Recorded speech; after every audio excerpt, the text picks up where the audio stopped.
To address the battle against ISIS, a militant organization with ties to that terrorist group is claiming responsibility for the death of an American oil worker in Egypt. Let me bring in NBC's Ayman Mohyeldin. He is in Los Angeles this morning. Good morning, Ayman. Good morning, Jose.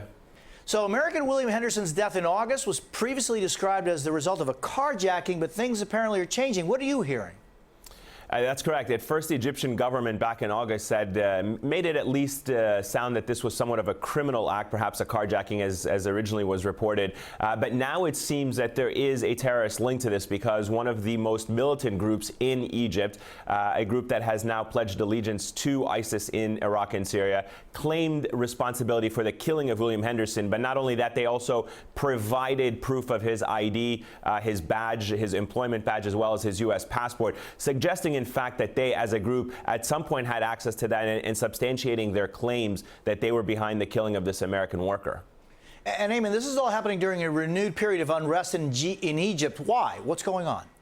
Well, there have been a few things, but most importantly, over the weekend, an Egyptian court effectively dropped all charges against former President Hosni Mubarak, at this point making it somewhat of a moot point to have any further charges against him, backed by the fact that the Egyptian president has come out saying that he will no longer pursue any other criminal charges against the former president. Now, this has angered a lot of people, particularly a lot of the country's youths and students who had been protesting and who effectively wanted this President Mohammed or President Hosni Mubarak back in 2011 removed and brought to justice. What we've seen over the course of the last several years is that there have been no successful prosecutions of him or other members of the security forces that were involved in the killing of hundreds of protesters during those 18 days. So a lot of people on the streets are angry, and what it seems now, and this is in the broader picture, not from a legal perspective, but a lot of people are saying that the gains of the 2011 revolution have been all but now either reversed or completely suppressed. And a lot of people are very upset about that right now. And I mean, politically speaking, Egypt has changed. I mean, the Muslim Brotherhood went from having a president to being essentially outlawed again.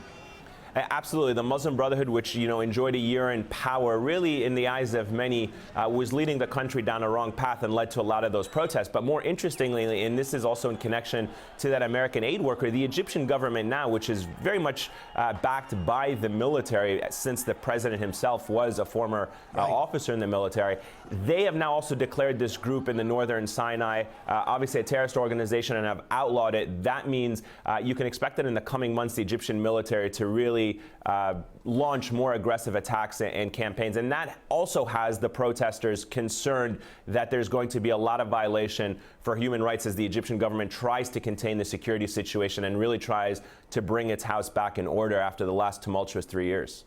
And so, Ayman, I'm just wondering what happens now to Mubarak. I mean, he's been in ill health these last couple of years. And what is his condition going to be? Is he going to be freed? What happens? Well, there are, all indications suggest that he's going to be free at some point. Right now, there are no charges being pressed against him. There are a few procedural things and hurdles that he has to clear. And in fact, there have been in the past. And keep in mind that this current round of charges that were dropped against him were in somewhat of an appeals process. There is still a standing conviction. But now this will effectively supersede that initial conviction. And so as a result, people are concerned that he may in fact be released since there are no more criminal charges being pressed against him. This really kind of plays out on two levels. There's the political level and the legal issue. And the judge made the argument that from a legal perspective, there was no reason to bring charges against him. There was no standing order to kill protesters. A lot of the statute of limitations on some of these corruption charges have expired. But now there's this political environment that Egypt is finding itself in. And a lot of people don't want to see President Hosni Mubarak, former President Hosni Mubarak, back out, especially with his two sons, as they've seen other senior members of his regime over the past several years being released one after the other. Ayman Mohyeldin this morning from Los Angeles. Appreciate it. Thanks so much.